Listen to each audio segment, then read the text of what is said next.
Hi and welcome back to my channel, and in this video we're going to be talking about what does this April's budget mean for community interest companies. How is this going to affect you running your CIC, paying you yourself and paying your staff? So we're particularly going to be looking at employers' national insurance, how that could affect us, and how is the most tax efficient way to pay you and your staff when you are running a community interest company. So before I get into that, please hit the subscribe button for everything to do with community interest companies, grant funding, being a social entrepreneur. So on this channel, I try to give you the most up-to-date information. So please, to help support me, can you please hit the subscribe button? Much appreciated.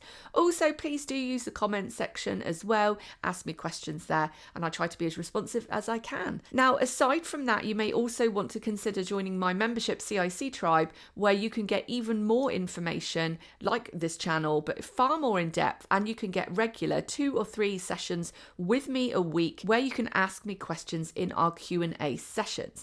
So those sessions run all of the time in CIC Tribe, and we do work together, or sometimes I deliver training, and people are able to just drop in, ask me questions on their grant funding, show me maybe an application rejection, or run an idea for a project past me. So that membership is absolutely invaluable. It's totally worth the money. It'll also make you so much money because we have so many example application forms and so many other resources in there that is sure to be able to get you a big return on your investment, which is only small, and you can cancel it at any time. So that aside, let's get into this video. So we are in a changing economic climate. It seems that there are all sorts of changes afoot. So what's the latest, and how does it affect you as a community interest company owner? So this April, there are going to be some changes in the budget, which affects all businesses. So let's run through what they are. So first of all, we've got a change in employers' national insurance. Now this affects any business, and that would include CICs. If you are employing anybody, so if you are employing yourself on PAYE or any of your staff. Now, if you are employing anyone, their pay would be subject to a 15% employer's national insurance. So that means, say you're paying somebody $10,000 a year, you would have to pay 15% of that in employer's national insurance. So that would be, on the case of £10,000 for a year, $1,500. Now, in the past years, that you have been able to offset that with something called employer's allowance. So employer's allowance was set at £5,000. So say the example again of, say you were paying yourself £10,000, that would be, as I said, an employer's national insurance charge of $1,500 for the year. Then that would come under that £5,000 threshold. You could apply for employer's allowance, and that would cancel out that cost. So the employer, you the CIC, would not have to pay that $1,500 for that 15% of your employer's national insurance. Now, the good news is this April, although it's bad news that the employer's national insurance has gone up to 15%, the good news is if you're a small company, the threshold has now gone up to £10,000. So that means that if your employer's national insurance contribution for you, maybe another couple of members of staff, is under £10,500, that will be your employer's allowance. For most of you running CICs, it does actually mean that you would be able to employ yourself on a fairly reasonable wage. That employer's national insurance isn't going to need to be paid because the employer's allowance is going to cover it. Now, one caveat with this is you must have more than one director, which of course you do because you're a CIC. So most of you should have 2 or 3 directors. So that's good. So you hit that eligibility criteria. And then the next thing is you must have at least 2 people employed on PAYE. Now, if you are doing all the work yourself and you want to be employed under your CIC, but you don't have anyone else, you will need to take somebody else on. Now, I have seen that you can employ somebody on a very, very small wage, say even £50 a month. I have seen companies do that. So for £50 a month, maybe paying someone to do, I don't know, a bit of your social media or a little bit of your admin or something for £50 a month, then you would still be able to qualify for that employer's allowance. So it's definitely in your interest, if you are paying yourself PAYE, to employ another person on a very small wage, because you will actually save, much more.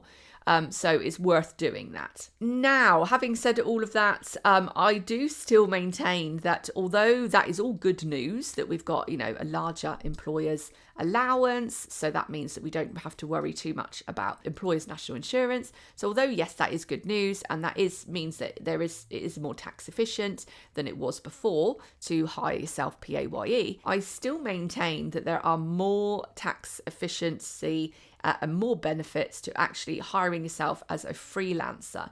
So if you hire yourself as a freelance self-employed person and you invoice your CIC, there are still more tax benefits to that setup. Or if you employ yourself, if you employ your LTD. So if I have an LTD and I'm doing work for my CIC, I can invoice my CIC from my LTD. And there are still tax benefits to that. With the LTD, it means I can pay myself in dividends, which is more tax efficient. And then with the self-employment option, often you can offset lots of expenses, even like a room in your house and stuff like that. So I've got several rooms in my house which I use for business, like this one. So I'm able to offset on our mortgage interest and our utilities a certain percentage that I'm able to offset on my self-employed. So there are definitely still some other benefits. So it's up to you. Those are the different options you've got to pay yourself. But certainly this April does open up that option of paying yourself PAYE, whereas before that was a bit challenging because the threshold of 5,000 was so low. But now that has opened things up a bit, so that does give you another option. And for some of you, you might be like, well, yeah, all right, it might be more tax efficient to be a freelancer, but actually I like the stability of being employed under my CIC. I just want the one company. I don't want to have to do multiple lots of accounts for different companies. I don't want to have to do a self-assessment. Like, I just rather be employed under the CIC. And that's absolutely fair enough. So that might be the option that you go for. So it's definitely the case that yes, we are in some changing times from April. In terms of any other business changes, there's nothing else really that's really jumping out at me that's going to really affect CICs. I do think that with a lot of the cuts that are going on, I know that this budget is allowing some extra money to go into public services, but they're really going to barely touch the sides. So we're still definitely at a deficit in terms of what is available in our community, from the NHS, from schools, from anything from youth clubs to councils. A lot of that stuff is still, a lot of the councils are still bankrupt. A lot of those services are being cut. So although there is some more money coming in the NHS and things that are being restructured, it's still in a massive crisis. And being that they're going to have to find more money to increase our defence budgets, I can't really see that the situation is going to be improving in terms of, say, stuff like mental health waiting lists. And in fact, there has been a lot of murmurs that the mental health service is going to be coming out of the NHS because actually they're going to be focusing more on disease and obviously those sort of more critical care situations. So actually for us, for CICs, there is still a lot of need, and that we are still filling a lot of those gaps that the government isn't able to fill in terms of spending. And that's very much reflected in what I'm seeing in the priorities that's coming forward from the grant funders. They're wanting to see more mental health projects, and I think that is because the government is basically saying to them, look, we haven't got the money to spend on mental health, so actually you as grant funders need to be spending more of that public money on mental health services. So for CICs, I think mental health is going to be a big one over the next year or so, and environmentalism as well. I'd say that those are the two things that really seem to be coming forward, and anything to do with young people and old people. So those two categories, I can definitely see there's a lot of funding for those two different categories. So I hope that is useful, and we'll see what happens and unfolds in after April. And I will, as always, keep you updated on this channel.